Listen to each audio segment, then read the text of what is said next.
Vamos abrir a palavra de Deus neste momento em 1 João, capítulo 2, versículos 12 a 17. 1 João 2, do 12 ao 17.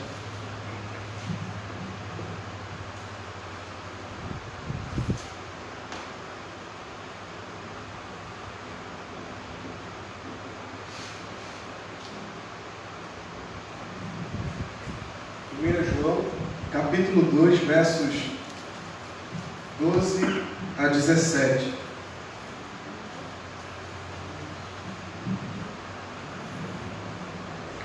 Eu vou fazer a leitura e eu peço que você acompanhe em sua Bíblia.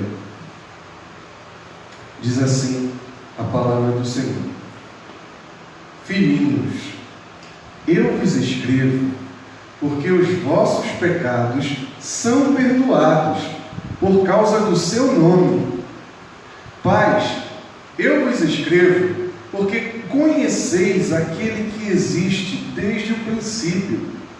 Jovens, eu vos escrevo porque tendes vencido o maligno.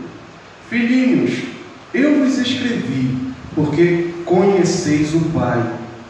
Pais, eu vos escrevi porque conheceis aquele que existe desde o princípio.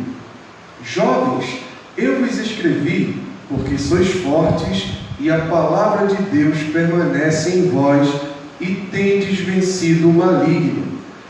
Não ameis o mundo, nem as coisas que há no mundo. Se alguém amar o mundo, o amor do Pai não está nele, porque tudo o que há no mundo, a concupiscência da carne, a concupiscência dos olhos e a soberba da vida não procede do Pai, mas procede do mundo.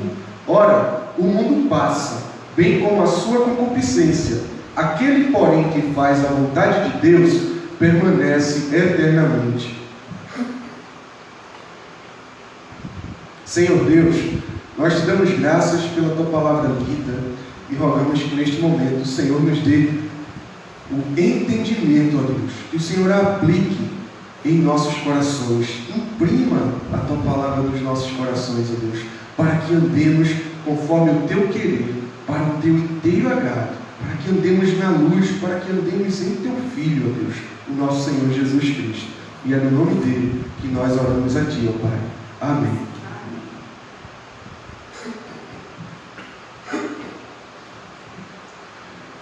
Estabelecer alvos não é uma coisa fácil.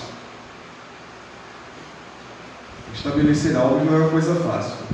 Na verdade, deixa eu colocar melhor. Na verdade, estabelecer alvos até é fácil. O problema é manter-se determinado a alcançar os alvos. O problema é manter a constância. Perseverar. O problema é manter a perseverança até o fim, até conquistar os alvos. Eu posso falar de inúmeros alvos que já coloquei na minha vida e que ficam pelo meio do caminho, ou então eu vou levando aos trancos e barrancos e assim, está indo, né? Mas não está indo naquela velocidade que eu queria que tivesse. Ou que lá no começo, quando eu estava empolgado, eu pensei assim, daqui até tanto tempo. Então já é muita coisa. Então, colocar uma meta na vida é fácil, mas manter a constância para alcançá-la é difícil. Por exemplo, você coloca uma meta de vou economizar um dinheiro porque eu quero fazer uma reforma na minha casa, porque eu quero melhorar tal coisa. Aí chega um dia, você está lá guardando dinheiro, trabalhando duro, juntando e tendo poucas regalias, porque você está com a sua mente no seu alvo, você tem esperança e você está inflamado, empolgado naquela esperança. Aí você vai no shopping e de repente você passa na frente daquela loja, você tem televisão, está boa, mas já faz uns 7, 8, 10, 15 anos. Aí você viu aquela outra lá. E ainda tem aquela palavra bem grande, promoção, oferta. Às vezes não é nem tão oferta assim, mas você olhou e viu, e naquela empolgação do momento você esqueceu o seu objetivo primordial, você gasta dinheiro, e aí aquilo que você estava planejando fazer fica para mais um pouco de tempo, né? Não vai ser agora. Ou então você está com aquele alvo fitness, né, de emagrecer, ou então em relação à saúde, vida saudável. E aí você está firme, 1 mês, 2 meses, 3 meses. Aí de repente alguém convida você para uma festa. Então junta o povo da igreja, né? Vamos fazer aqui uma reunião. Coffee break. Aí tem um coffee break. Esse período pelo menos impediu, né, tudo isso.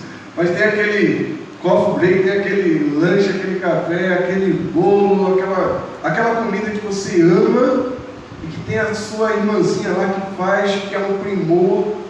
E naquele dia você não resiste. E você esquece o seu alvo da vida saudável. Né? Você nem esquece, né? Mas é aquela coisa. Isso aqui está comigo, mas o dia que eu estabeleci já faz tanto tempo que eu já não estou mais naquela empolgação. E eu estou diante aqui daquela tentação, daquela situação fácil. Né? Então meu coração muda. Ele muda de interesse. E ele pega um desvio na rota. E para você voltar são mais alguns quilômetros, né, para poder retornar. E aí, dependendo do que seja, algumas coisas ficam para trás mesmo. Né? Muitas são as tentações que enchem os nossos olhos e podem nos fazer parar de desejar o que havíamos estabelecido para desejar. Podem nos fazer parar de desejar algo que a gente tem estabelecido como propósito na nossa vida e desviar assim o nosso coração para uma satisfação presente. Eu estava com algo muito firme e eu estava empolgado até que chega um outro momento, já não estou mais tão empolgado e vem uma satisfação presente muito fácil ali e eu acabo desviando. Né? Tentações podem fazer isso conosco, ou melhor, elas fazem isso. Né? Isso acontece porque o encantamento com o propósito anterior é superado pelo vislumbre da coisa contrária àquele propósito. Então, o encantamento, aquele fascínio, aquele deleite, aquela empolgação, de repente ela é suplantada, superada por algo contrário, mas que está ali deleitoso aos nossos olhos, chamativo, né? E algo presente, que vai ter uma satisfação ali imediata. Então, se a gente direciona isso para a nossa jornada cristã, para a nossa caminhada neste mundo, e pensando nas tentações ao longo do caminho, perceberemos, nós vamos perceber que é somente em virtude da revelação de Deus a nós, das consequências presentes na nossa vida, dessa revelação. Quando eu falo revelação, esse encontro salvador, redentor com Jesus Cristo pela sua palavra, é somente em razão disso e das consequências desse encontro, dessa revelação a nós, que nós podemos prevalecer diante das tentações. Ninguém que não esteja fincado em Cristo prevalece diante de tentações, porque na verdade ele já está imerso em tudo, né, o que é de mal. Pensando nessas coisas, eu quero meditar nesse texto de 1 João 2, do 12 ao 17, orientado pela seguinte perspectiva: em Cristo vencemos o mundo. Em Cristo. Como se Cristo fosse o ambiente em que nós estamos, a atmosfera que nos envolve. Nele, somente quando a gente está nele, envolvido por ele, quando os nossos olhos contemplam a sua glória, digamos assim, é que nós podemos triunfar e assim nós vencemos o mundo.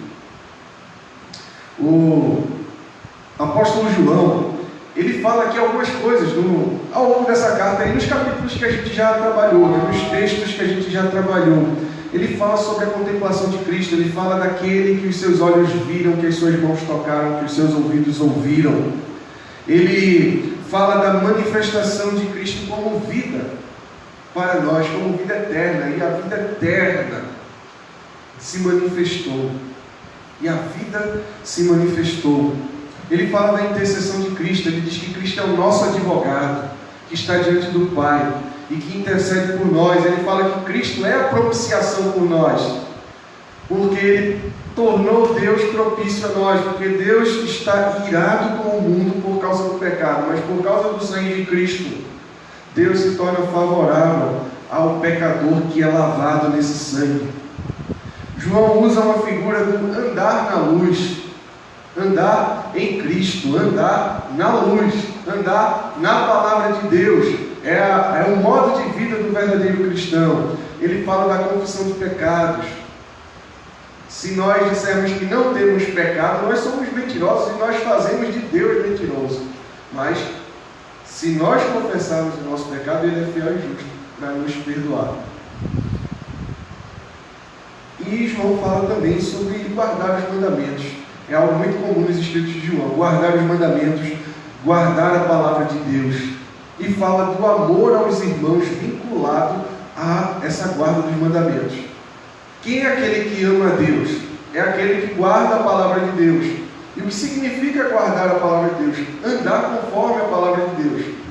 E isso tem uma implicação muito prática em relação ao meu relacionamento com a igreja, com os meus irmãos em Cristo, que é viver em amor. Viver em amor uns para com os outros. Então João aborda tudo isso. E isso que eu falei é tudo o que ele falou antes de chegar nesse trecho aqui, do verso 12 do capítulo 2. E aí, no verso 11, inclusive, ele termina dizendo o seguinte: aquele, porém, que odeia seu irmão está nas trevas e anda nas trevas. Não anda na luz, anda nas trevas. E não sabe para onde vai, porque as trevas lhe cegaram os olhos. E aí ele entra no nosso texto. E o que é que ele quer mostrar aqui? Primeiro de tudo, é que ele está falando com a igreja, ele está falando com os filhos de Deus, com aqueles que ele chama de filhinhos. Ou seja, ele não está falando para ímpios, para aqueles que estão vivendo no pecado. Talvez alguém esteja, talvez pessoas da igreja estivessem já entregues ao pecado. Mas de forma geral, ele está falando com os seus irmãos em Cristo. E tudo que ele está falando tem o objetivo de alertar. Porque, algo que eu já tinha comentado nos outros domingos, João estava vivendo aqui, a igreja estava vivendo um contexto do nascimento e já em curso, uma heresia que ficou conhecida na história como gnosticismo. E como eu falei, gnosticismo não é exatamente uma heresia única. Cada mestre gnóstico mudava conforme o seu interesse. Mas o padrão dessa heresia era basicamente o seguinte: alguém que dizia ter revelações ocultas de Deus, que Deus não mostrou para os apóstolos, ou que Deus não mostrou tudo para os apóstolos, mas mostrou com muito mais detalhes para ele. E essas pessoas pervertiam aqueles na igreja que davam lugar a essas heresias. Eles diziam que Jesus não era o Cristo, o Filho de Deus. Jesus de Nazaré não era o Cristo, o Filho de Deus encarnado. Ou então que o Cristo não havia de fato encarnado. Ele apareceu ali, mas ele não se tornou homem, porque eles entendiam que a matéria é má e o Espírito é bom. Então, se a matéria é má, o Filho de Deus não pôde ter assumido um corpo de homem. Então eles pervertiam a igreja e praticavam imoralidade, ensinavam, incitavam a imoralidade sexual e de outros tipos, porque eles entendiam que a relação deles com Deus era tão íntima, eles eram tão vinculados a Deus, que tudo que eles fizessem no corpo aqui não afetava a comunhão com Deus. Então muitas aberrações eram ensinadas, e João está escrevendo com esse pano de fundo aqui. Ele está mostrando o que é de fato estar em Cristo, o que é de fato andar na luz, o que é de fato sair de Deus. Se eu disser que ando na luz, mas a minha prática mostra o contrário, que era a prática desses falsos mestres, eu sou um mentiroso. Ele estava mostrando para a igreja, para que a igreja não caísse no erro, não fosse desviada do caminho, para que não aceitasse a doutrina errada e assim vivesse uma prática errada, porque a gente vive conforme a gente crê. A gente vive conforme as doutrinas que a gente professa. quando eu falo que a gente professa, colocar de uma forma melhor, conforme as doutrinas que estão firmadas, cravadas no íntimo do nosso coração. E quando eu falo doutrina, eu estou me referindo a todo tipo de ensinamento.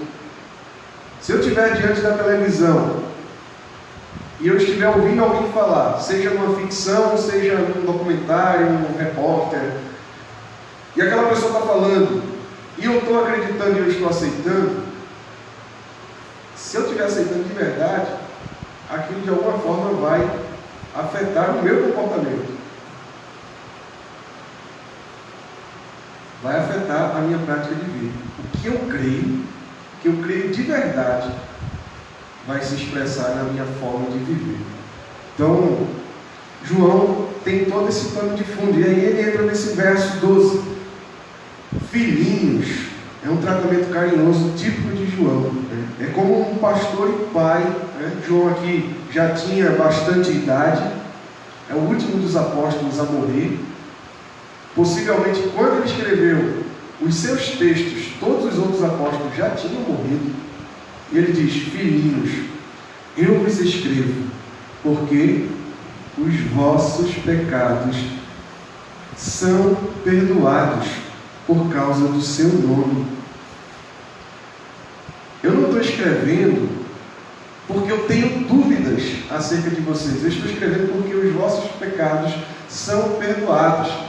E aqui, a forma como ele coloca aqui, o são perdoados, o verbo, a ideia é de algo que aconteceu lá atrás, mas que os desdobramentos estão se perpetuando. É algo contínuo, teve início e continua. Então, é como se Cristo perdoou, por causa do seu nome. Esse nome é o nome de Cristo. Por causa de Cristo, vocês foram perdoados. E o perdão de Deus continua, ele se perpetua na vida de vocês. Eu estou falando com pessoas que foram redimidas, com pessoas que foram, digamos assim, libertadas, para que pudessem viver uma vida agora com Deus. Porque essa é a verdadeira libertação. Libertação é você ser tirado do cativeiro do diabo, do pecado na sua vida, e ser colocado agora no reino de Cristo e a serviço de Cristo. É sempre liberdade para Cristo. O perdão é sempre perdão para uma vida com Cristo. Então ele está reconhecendo isso. E ele continua: pais, eu vos escrevo porque conheceis aquele que existe desde o princípio. Jovens, eu vos escrevo porque tendes vencido o maligno. Filhinhos, eu vos escrevi porque conheceis o Pai. Pais, eu vos escrevi porque conheceis aquele que existe desde o princípio. Jovens, eu vos escrevi porque sois fortes e a palavra de Deus permanece em vós e tendes vencido o maligno. Ele coloca de uma forma assim, um texto com, digamos assim, traços poéticos. Ele vai trabalhando esse paralelo entre pais e jovens. Filhinhos é a forma de ele englobar a igreja toda. Todos os discípulos são os filhinhos. Mas aí ele faz essa divisão entre pais e jovens. Não que João esteja querendo, de forma muito estrita, especificar grupos. Ele está falando para grupos aqui, pelo termo que ele usa, pelos termos que ele usa. Mas ele não tem como objetivo essa coisa muito estrita. Mas é uma forma de alcançar a igreja como um todo. Ele está falando para todo o rebanho, para todo o povo de Deus. E é interessante as palavras que ele usa. Ele coloca aqui, nas três primeiras declarações, filhinhos, pais e jovens, ele coloca, eu vos escrevo. E nas três seguintes ele repete, filhinhos, pais e jovens, ele coloca, eu vos escrevi. Não são coisas diferentes aqui. É só uma forma de falar daquilo que ele já estava falando. Eu vos escrevo, eu vos escrevi. Não é que ele está falando agora e depois ele se refere a algo que ele falou lá atrás. Tudo tem a ver com o que ele está falando. Eu vos escrevo. E aí ele diz, como a gente já viu no verso 12, porque os vossos pecados são perdoados Aí quando ele cita os pais, aí no verso 13, ele diz: porque conheceis aquele que existe desde o princípio. E a forma de usar o verbo aí é a mesma em todos os momentos. É sempre se referindo a um ato que foi iniciado no passado, mas que se perpetua. Vocês conhecem, porque conheceis, é como se ele estivesse dizendo, porque vocês têm conhecido, porque vocês estão vivendo esse conhecimento. Conhecimento aqui envolve muito mais do que o conhecimento intelectual de saber coisas acerca de Deus, de saber coisas da palavra de Deus. Envolve relacionamento restaurado com Deus, aliança. Os seus pecados estão perdoados, são perdoados. Vós conhecemos, escrevo porque conheceis aquele que existe desde o princípio. Aí falando aos jovens, ele diz: eu vos escrevo porque tendes vencido o maligno. Isso aí no verso 13. Porque tendes vencido desde o dia em que Cristo alcançou vocês pela palavra do Evangelho. Desde o dia que Cristo nos alcançou, nós temos vencido o maligno.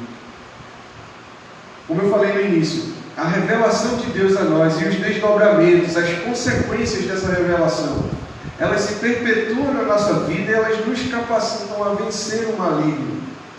Nós conhecemos a Deus, e nós conhecemos a Deus no sentido em que estamos vivendo esse conhecimento, estamos vivendo essa relação restaurada com o Senhor. Isso tem a ver com estar andando com Deus. E é nesse conhecimento, tendo os pecados sido perdoados e continuamente sendo perdoados, nós somos capacitados para continuar vencendo o maligno. Eu falei, se a gente está em luta, eu estava na oração, eu citei isso, se a gente está em luta, isso é bênção. Jovens, eu vos escrevo porque tendes vencido o maligno. Vocês têm vencido, vocês estão vencendo. Todos os dias, vocês estão vencendo o maligno. Então, se tem luta, glória a Deus, porque a gente está, nós estamos vivos. Os nossos pecados são perdoados. Nós conhecemos o Senhor e nós temos vencido o maligno. Ele diz na sequência: filhinhos, eu vos escrevi porque conheceis o Pai. Pais, eu vos escrevi porque conheceis aquele que existe desde o princípio. E jovens, mais uma vez, eu vos escrevi. Aí ele acrescenta algo aqui, que ele não disse antes quando ele falou aos jovens. Eu vos escrevi porque sois fortes e a palavra de Deus se esvaiu em vocês. Ela passou. Não. Sois fortes e a palavra de Deus permanece em vós. Jovens, a palavra de Deus permanece. Essa é a causa, irmãos. Se a palavra de Deus permanece, o que é que acontece? Nós vencemos o maligno. Sois fortes, envolve a própria força da juventude, mas muito mais do que isso, essa permanência da palavra de Deus, que é a causa de nós sermos fortes e assim estarmos vencendo o maligno. Lembre-se, a vitória lá da semana passada, a vitória de ontem, você celebra, adora a Deus, comemore na presença de Deus, ore e agradeça. Mas saiba que vem mais lutas. E a palavra precisa permanecer para que você dê fruto. Lembrando da parábola do semeador e lembrando também da passagem de João, no capítulo 15, quando Jesus fala de que Ele é a videira e nós somos o ramo. Os ramos, quem permanece nele é que dá fruto. Ou seja, quem permanece nele é que vence o maligno. Não tem como vencer sem permanecer nele ou sem que a sua palavra, a palavra de Cristo, permaneça em nós. Tudo aquilo que Deus começou na nossa vida, Ele está continuando. E isso garante a nossa prevalência, isso garante a nossa firmeza, a nossa perseverança. Isso garante as vitórias diárias. Está sob o efeito do perdão do Pai e está prosseguindo em conhecê-lo, significam estar em aliança com o Pai. E, portanto, está vivendo na luz, para usar as palavras de João, está andando na luz, em amor a Deus e em amor aos irmãos, obedecendo assim a palavra de Deus. Quem recebe perdão e quem assim começa a viver essa caminhada de conhecimento de Deus. Eu me lembro aqui de Enoque, que andou com Deus e não foi encontrado entre os homens. Ele andou com Deus, de repente Deus o levou para si. Quem está nessa caminhada, de fato vai estar andando na luz, andando em amor, obedecendo a palavra, vencendo o maligno. A parte final diz: não ameis o mundo, nem as coisas que há no mundo. Se alguém amar o mundo, o amor do Pai não está nele. Porque tudo que há no mundo, a concupiscência da carne, a concupiscência dos olhos e a soberba da vida, não procede do Pai, mas procede do mundo. Ora, o mundo passa, bem como a sua concupiscência. Aquele, porém, que faz a vontade de Deus, permanece eternamente. Ele agora exorta aos seus filhinhos. E, irmãos, reparem uma coisa: só pode ser exortado, estimulado à obediência, aquele que já está em Cristo. De certa forma, eu posso dizer assim, isso poderia ser falado com o incrédulo, poderia. Mas aquele que não está em Cristo, ele precisa primeiro ser alcançado, ele precisa primeiro ser resgatado. Então, obedecer, nesse sentido de santificação, de continuação, de caminhada, é para quem já está. Então, não ameis o mundo. Quem são esses para quem está dizendo não ameis o mundo? Filhinhos, pais, jovens. Não ameis o mundo. Não ameis as coisas que há no mundo. O que ele está falando por mundo aqui? Né? O que ele está colocando aqui por essa palavra? Em alguns lugares, por exemplo, em João 3,16, João vai dizer que Deus amou o mundo de tal maneira que deu o seu único filho, para que todo aquele que nele crê não pereça, mas tenha vida eterna. E agora ele vai dizer, não ame o mundo.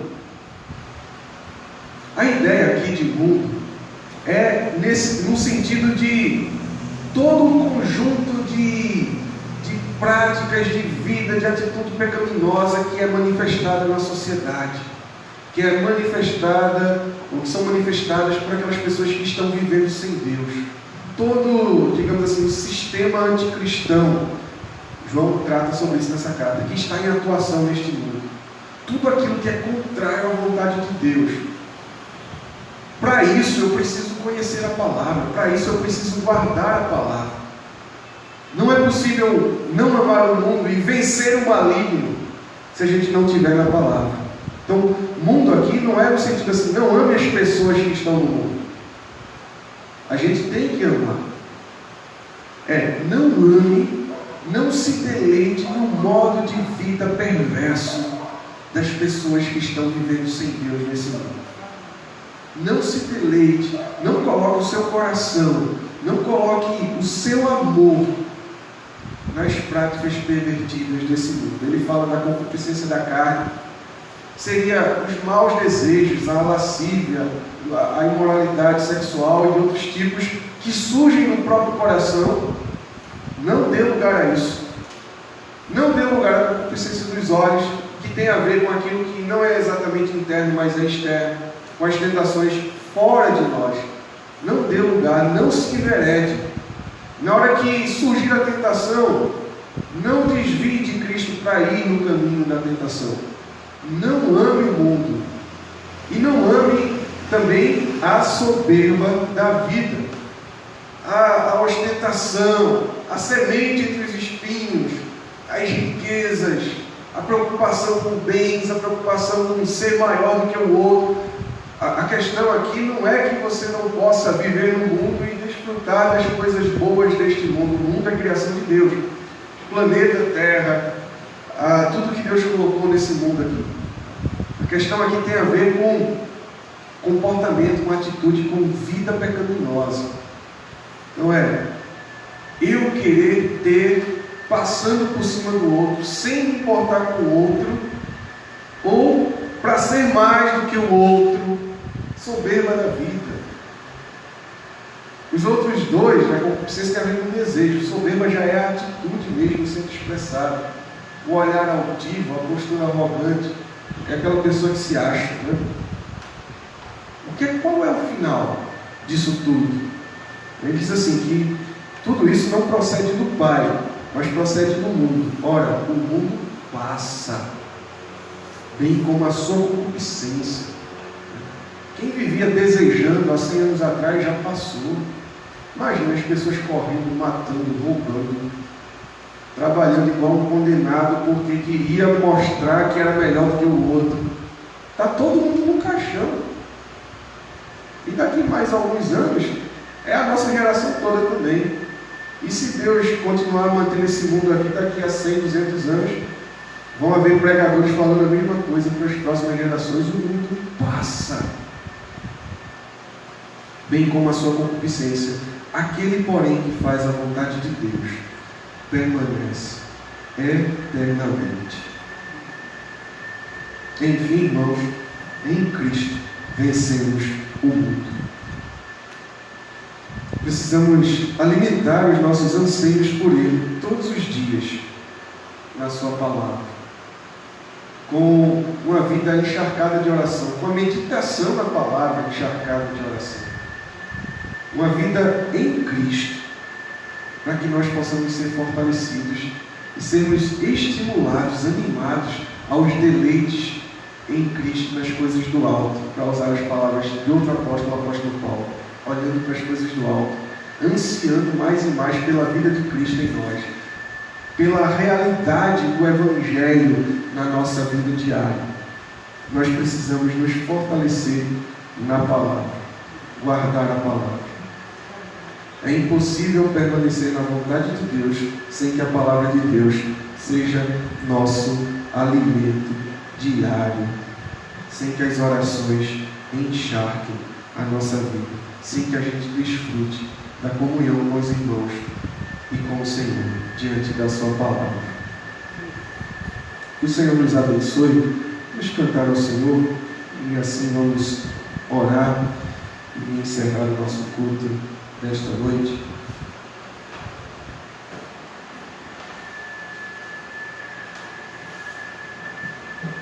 Colocar de pé, irmãos.